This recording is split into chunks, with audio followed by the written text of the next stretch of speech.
And there we go.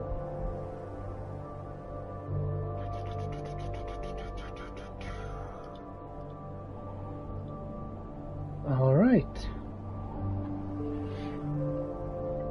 Waka, I'm Takuguk, or Tak for short. Welcome to Never Alone. There is a native way how to speak this, but I believe it's in Nupiaq, or Nupiat, and I don't speak that, unfortunately. I mainly know Yupik, but I could give this a try. This is Never Alone, or Kishima. Damn it. Well, cultural insights. A living people, a living culture. And check this out. I believe what this is like mini documentaries. One of the things I think a lot of people need to understand is we aren't a museum piece. The Inupiaq people are a living people and a living culture. Even though we're in northern Alaska, which covers this vast area from Nome all the way over the Canadian border, is that there's this extreme value of interconnectedness and interdependence. It's a hunting society, a gathering society from thousands of years. Angolo. This is what creates A our Nixwak. culture. That special relationship between humans and the natural world and the animals, and that it teaches you how to have a society that doesn't do too much harm to the world. Love and respect for nature, for one another, for our elders. Very, very fundamental value, key to life. Our values are something that bind us all. The importance of sharing with one another, the importance of spirituality, and the connection to the land, our traditions, how we hunt, sharing of stories and songs and dances. I'm Inupiaq. I'm from the Arctic Ocean. I am Inupiaq. It's very important to me. It's who I am as a person. And we're very proud of who we are, and we want to continue that. I'm not gonna lie, I kinda miss that village speak. Or village accent. The Inupiat are an Alaska Native people who have thrived for thousands of years in one of the most formidable environments on Earth. And we just watched that. Unipkaaq te aksiikpen. Taalaganilagan nasuk unipkaaq tuaq qaawiuraqama. I miss it. Niveaqsiaqarualugu inyuniaqaniqsuq angayuqaagamini. Sumiteemma. Niveaqsiaqarualu qamuniallatuneqsuq. Aasiisuraqallavluni supayaaniki.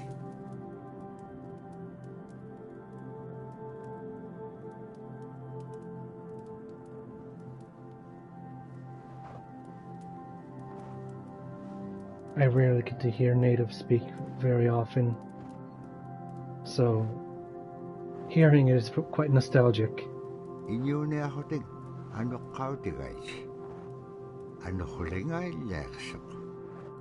Anuhulingailliaqpaalluni. Kisaimma panirnialiaqsiput. Niveaqsiaqalualuk kisaimma isummerpoq. Tapurasi kangitsaquaqsigaasumman anuhlisuurugumagaan. Summan anuhulingailliaqamagaan. Tapurasi kangitsaquaqsigaasumman anuhlisuurugumagaan.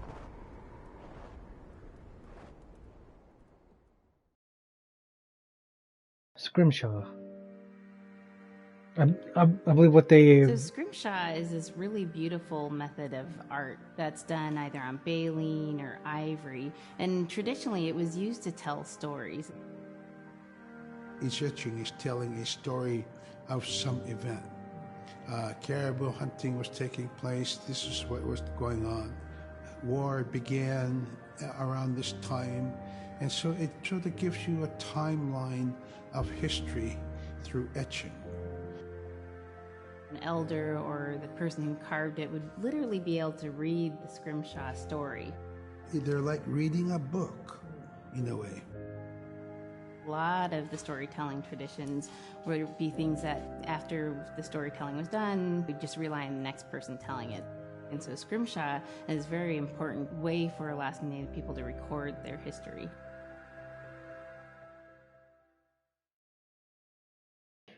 Okay.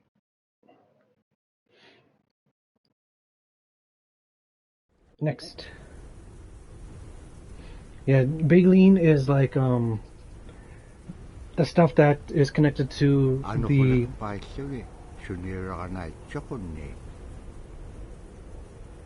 the hairs of a whale's mouth. I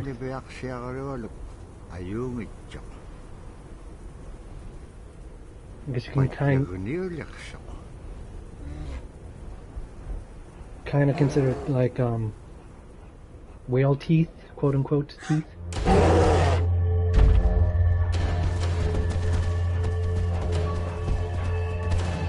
No, I don't remember. Don't know the word for polar bear in Yupik, because I don't think we've really encountered polar bears in. Oop. Hey, what's that little buddy doing back there?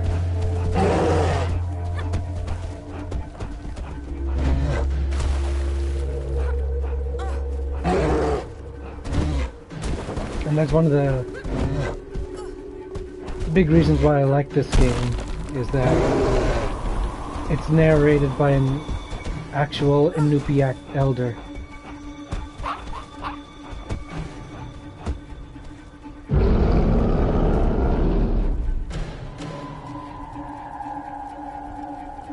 Playing co-op, press X on the second controller to join as Fox. Press triangle to switch to Fox in single player mode.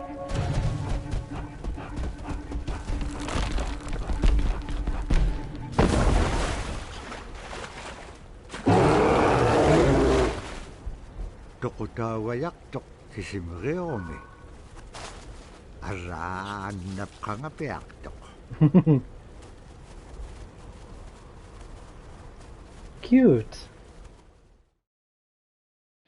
The weather did not clear up as a blizzard was followed by yet another blizzard.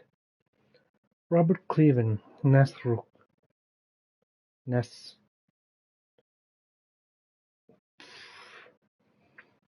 I'm trying to remember how to say the native R, because although the majority of Alaska Natives speak their own respective language, it's very similar in some ways, as in pronunciation, I believe. And the native R, it doesn't have a sounds like a gargling in the back of the throat, and it was like, I guess. That's because there's the Yupik word for dance is yuhua, and that has a R in there.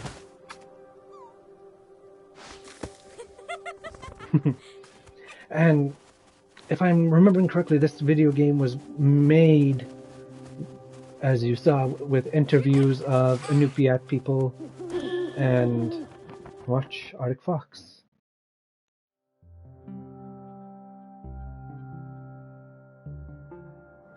When I was growing up, my grandpa had a pet white fox. If you're a good friend with a fox, when there's danger abound, they try to keep you from getting into trouble. They pull tricks here and there, and foxes are like spoiled little kids in a way. When you let her out, she'd go prancing out in the snow, jumping in the air. I know she was happy then. Come running at me and jump on my chest, knock me backwards, lick my face. Lythane, hi. Welcome, welcome. So that was my memory of my grandpa's pet fox. I hope you're enjoying this insightful look into not exactly my culture, but just Alaska Native culture in general. Hey, no, don't worry. It's fine. Yeah, no problem. Glad to see you here.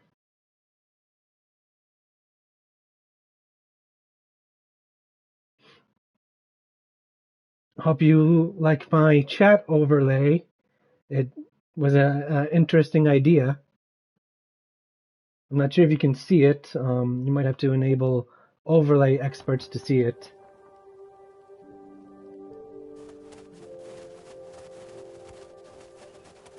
But it's a transparent ice cube. You can switch to fox. Oh. Nuna. I believe that might mean girl, or like little girl or young girl in Inupiat. If I remember right, yeah, you have to crouch. Gotta crouch when the wind blows or else you get blown away. And I believe my dad actually had a story similar to having like a pet otter when he was a kid back in the village. And unfortunately his caribou was it provided for us in many ways. Our clothing in those days was made of all caribou skin. I grew up wearing caribou pants, mittens, caribou skin mattress, blankets. Some people had boots that were made with wolf leggings, sealskin sole bottoms. Otherwise known as boots. Baleen was shaved to make insoles. They kept us quite dry and warm as well. But the caribou skin clothing was the best. We would get as many yearlings as we could for our outer clothing. And for a heavy winter, we would get caribou in February or March because the hair was the longest and the skin was the thickest, and we would use those for our winter gear. With that stuff on, you could sleep outside in 50 below and it wouldn't bother you a bit. I actually had one of those when I was a kid. Whoop. See? Had to... Didn't brace myself and got knocked on my ass.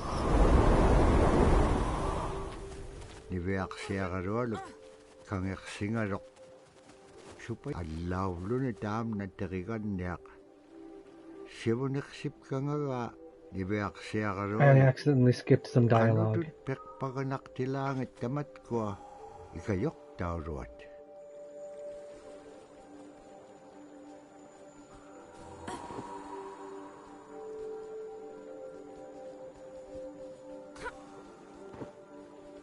There we go.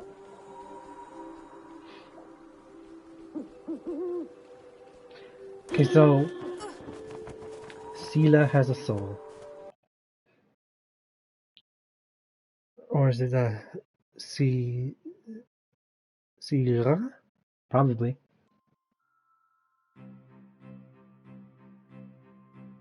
Sila is the weather. It also means the atmosphere. Here's the Nuna, or the land. And it's anything from the land into the moon, the sun, the stars. That's Sila. It's a very spiritual, and we have a relationship with Sila. Sila has a soul in the same way we do as people, in the same way animals do. I think spirit helpers in and of themselves are really about how we're connected with things. And so it may be that there is a spirit helper that shows themselves as a bird to show you the way home, or it may be a spirit helper that actually decides to show themselves with the face and body of a man instead of their animal form. And so I think one of the things that's hard to understand is that it's not one way of seeing things, it's one way of knowing you're connected to everything. We've always had that spirituality of everything around us. It's the interaction you have with the air you breathe, the ocean that you gather resources from, the rivers from which you gather fish, the tundra from which you pick berries, the animals that give themselves. It's all of that.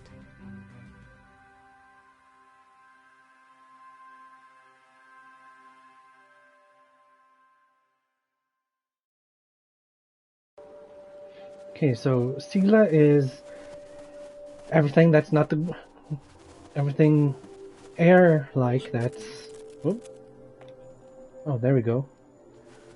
That is not connected to Earth. And Earth is Nuna, which is the name of the girl.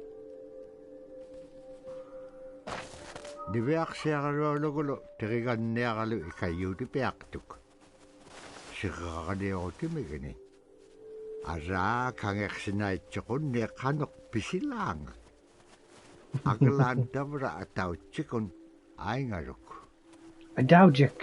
That's I believe that's like, that's a number in Yupik, in Yupik language. I believe that's 1. Adaugic. I can actually count to 5 in Yupik. It's just been so long since I've had to. But every now and then,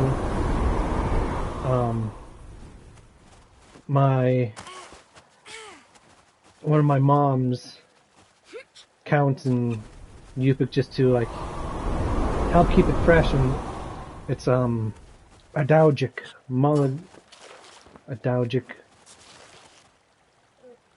Adaugic Benayung Stamen, Daslimen, Managunlagin, Vanagunlagin, I believe is 6. But after that I can't remember. Adaugic. The trapping trail. Oh, and if you notice that... In the winter, when we were traveling, we didn't build sod houses, we built snow houses. In Canada, they call them igloo, but here in Alaska, we call them apuya. We'd do a day of travel, and then we'd make a apuya. The next day, my father would set traps, spend the day there, rest the dogs, give them something to eat, and then the following day, we continued to the next place. We'd go to my dad's sister, who had a house at Dubarg. They had a small sod house over there. We didn't have to do anything.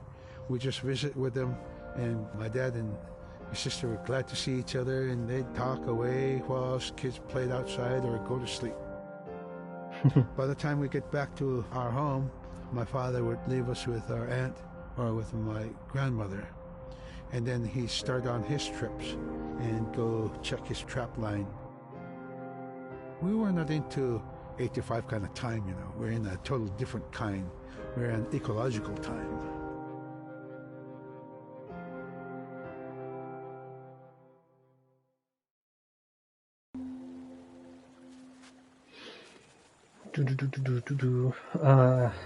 Okay.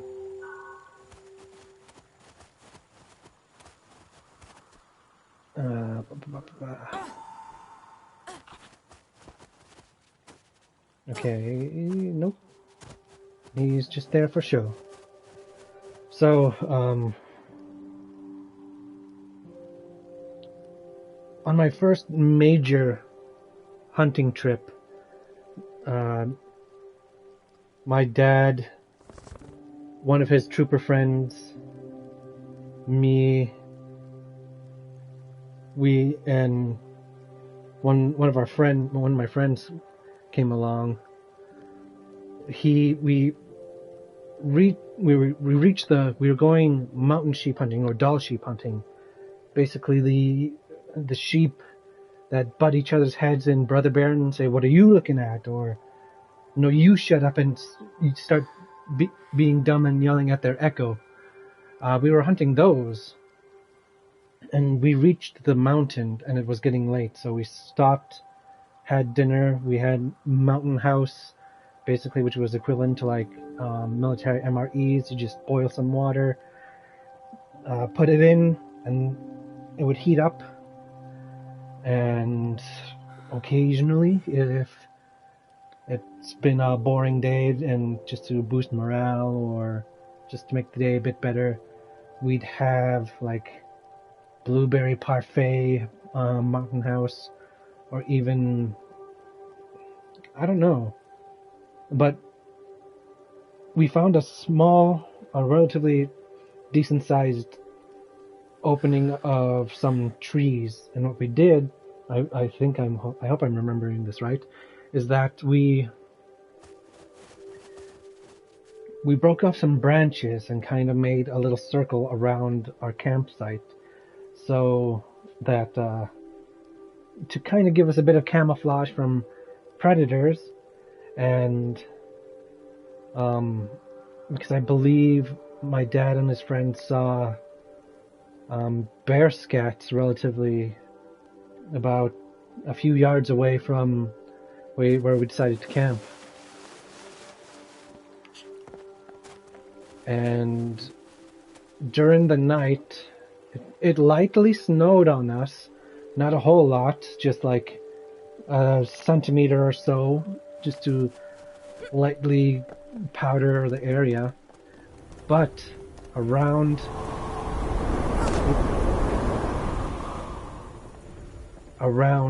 our campsite was bear tracks. Oh, jeez. Hey. Calm down, you.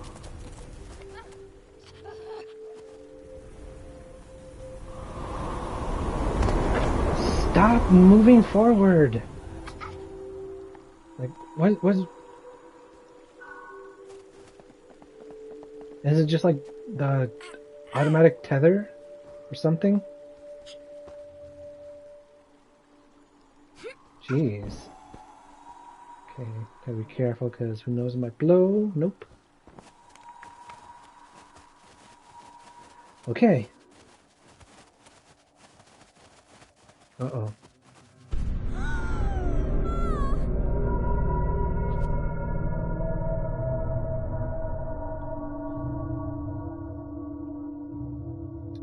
That's not good.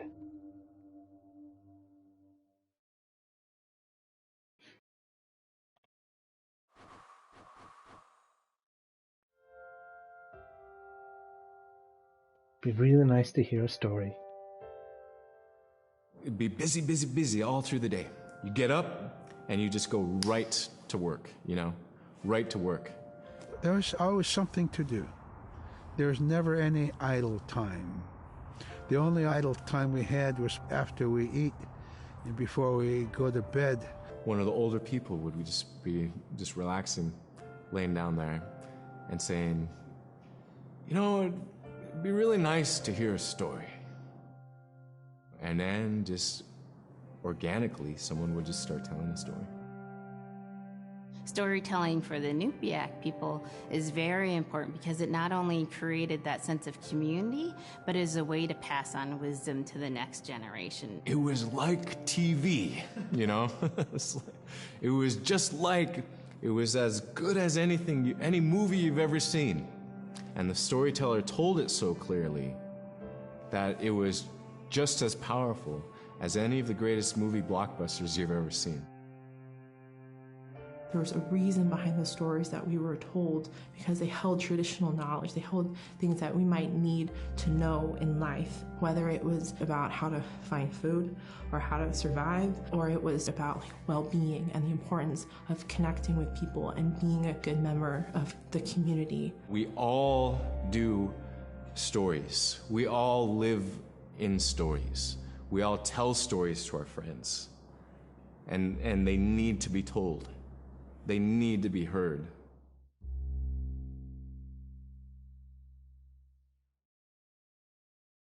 Okay, so what you saw, those what everyone else probably calls as snowmobiles, which to me that is a very weird word to say. What almost everybody up here in Alaska we call them snow machines. And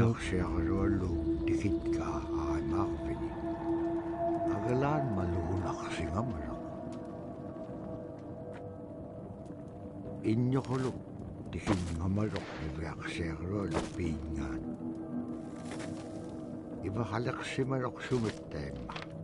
Dikatsak kumanya inyaksok. Bakit kangaw nago. Ibaktani. Nunakik ikiwakto ako niksok. Inyong ay tukuntaktawan niksit.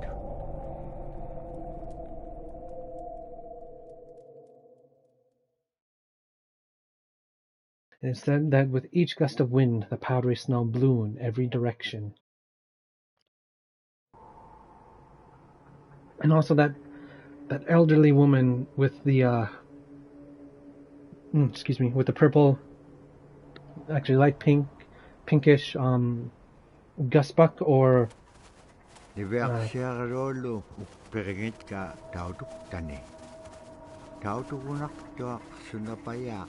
Sekumin manekso. Niverksiarolo inyuniakatingi. Pisaw laganeksut. Kano ko niya? Ano ko lakpaskinyam? Dahil na kumanyait ka. Now I completely forgot what I was talking about.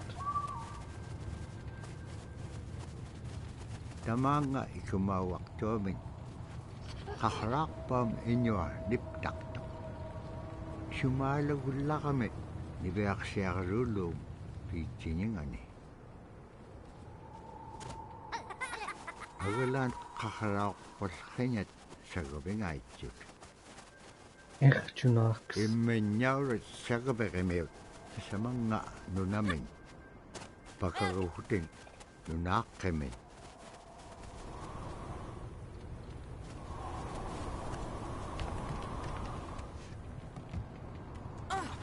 In Yupik, these spiritual little people, they were referred to as Ichjunox. They're little tricksters that would steal things from you when you least expect them. And you would have to... Why? Moved forward without me putting any input.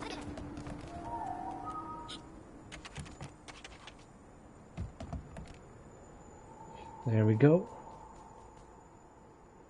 Hopefully the AI is smart enough. Yep. There we go. Hi, Gwen, today. Ukalagtok inyugungaru ako pik. Owls. Kano ko ilisimanek pa nga. Isumulagtok ni Beaksiagaru ako. Kano kita pura, kano ngagikpen. Kailaw di ka piup ko. Ikayo ko niya kalawikpen kimon dahil nanakek.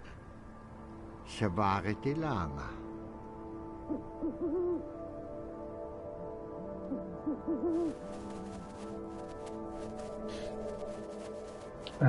What was I saying? The heartbeat of the community. Drums. drum is something that's common to all cultures in Alaska. All cultures have a drum that may have some stylistic differences or differences in the materials that it's made, but it's still in recognition of life and vitality. And the drum mirrors the heartbeat.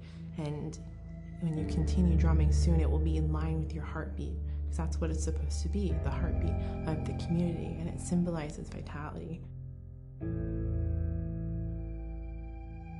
And it's the most tremendous feeling to be in a room and to have one long row of all the drummers and to have that feeling of unity and everyone beating in harmony, the drum beat in unison. It's the most beautiful feeling. And to know that you're connected, you're on the land that you are connected to. And even if you grew up outside of the community, that which is in you comes from this area. And it's the greatest feeling.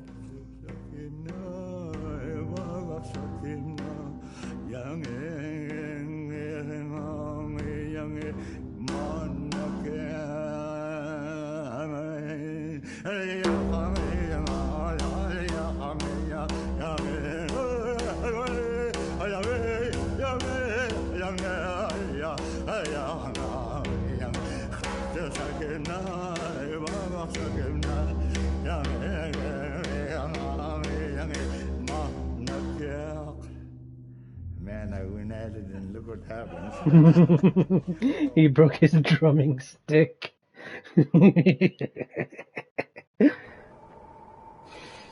It's been so long since I heard drumming. Oh, I miss it. Can't believe I actually miss it.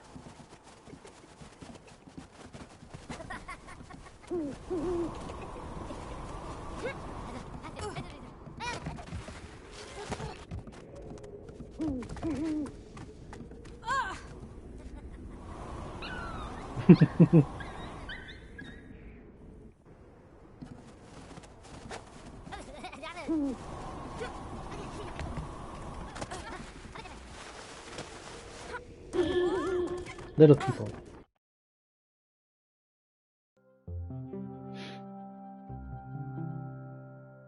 They're just like other people.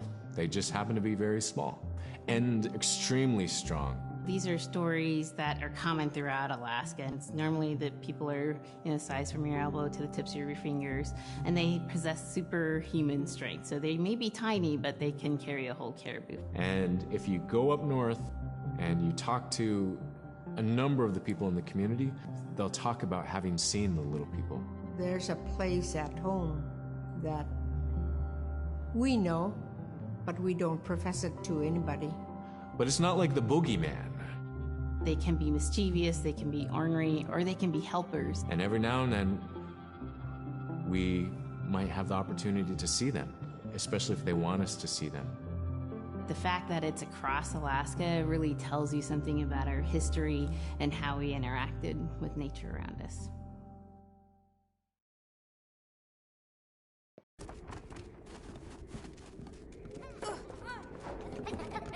Yeah, the story with Yupik is that they're called, as they mentioned, they can be mischievous and just annoyances, but like they steal things and other things like that. Oh. And my so in Yupik, Appa is granddad or grandfather or grandpa, and so I'll be using that as terminology for that because that is what I'm used to. So my Appa has many stories of not exactly encountering, but having issues with Ichtunaks, like them stealing his four-wheeler keys or missing a shoe, and what would happen is that he would leave food offerings, and the next day the thing would be back. Not exactly where he would imagine it be.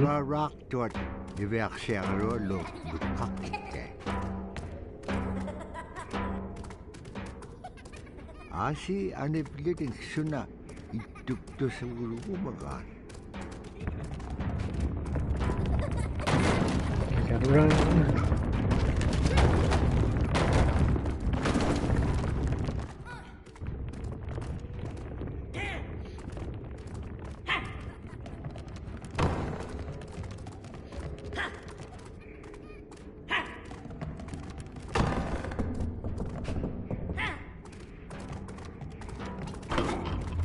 Nope. Hey. Okay, good. Got the drum. Sabat ko may ahalawit. May miyawrat. Bakit ka upir kayaw, diba? That was relatively easy.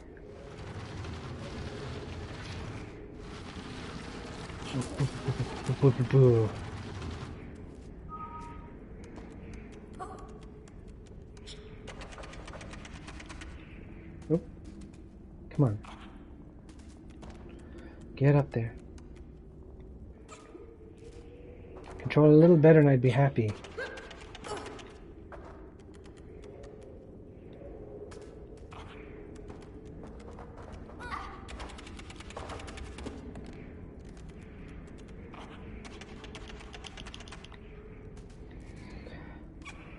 Am I doing this wrong? I think I'm doing this wrong. Yeah, I think I pushed it too far. I think right here. Yep, there we go. Then I had to do it on the inside. Oop. Okay, now I gotta push the box over. Oh, I thought he died. Oh, God. Oh, come on. Push it a little bit more. There we go.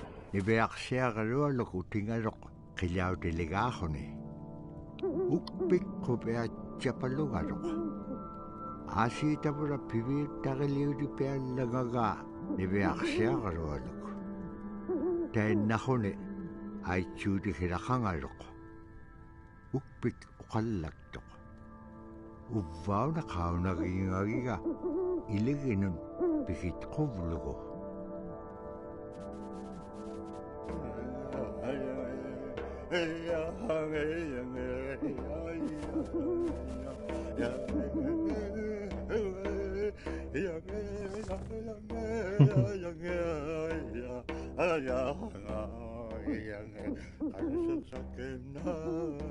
So with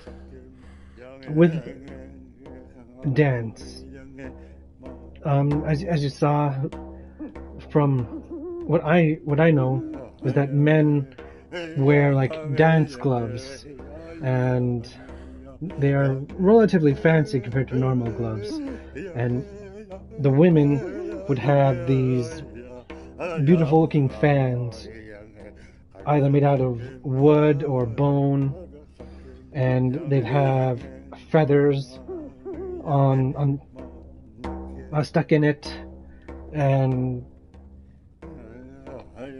I believe women dancing in Alaska culture is more bouncy and flowy and gentle, while from what I've seen with men dancing, they're more sharp, jagged, and sudden. But a little bit can cross over between the gendered dancing, and I can understand using that terminology is a bit loaded nowadays with one moment.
So I'm gonna have to go.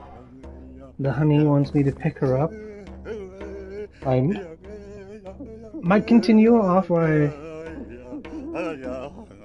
and continue this. I hope you guys enjoyed. Guyana for sticking around and watching, and Guyana to you, I think. Hope you had this in the background and listened every now and then, or checked in. I had fun. This made me really nostalgic for being back in the village.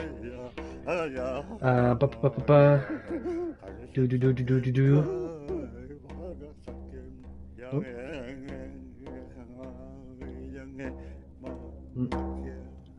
There we go. So, Guyana for watching. Hope you guys can stick around as we raid someone who helped me get back into here.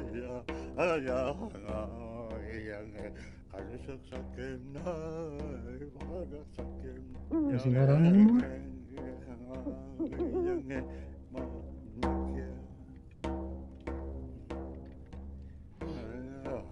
Oh, he called it a day.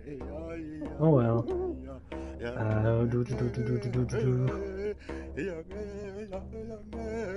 Okay.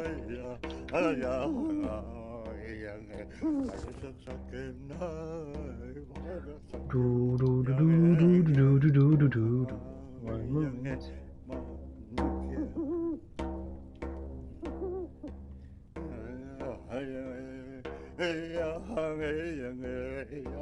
We are going to raid into a kami.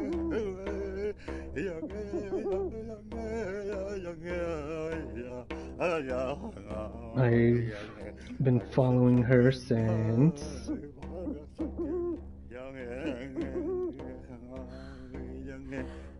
Whoop. Uh-oh. Didn't mean to do that. Accidentally cancelled out.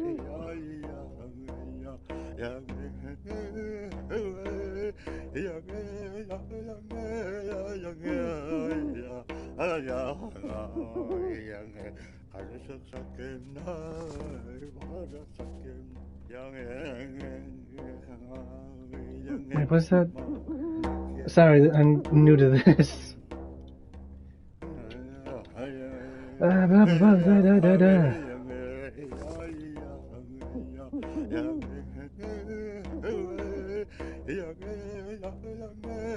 So, I guess for raid message,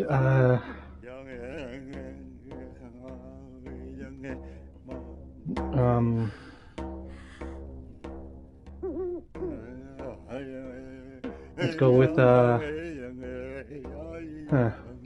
really had to think of one.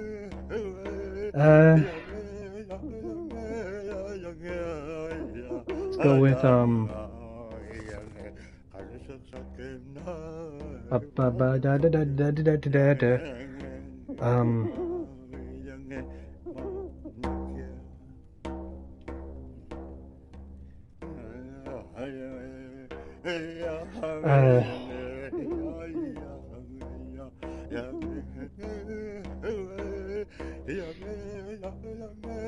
let's go with Dark Soul Suffering Squad. Alright, and use any emotes. Dark Soul Suffering Squad.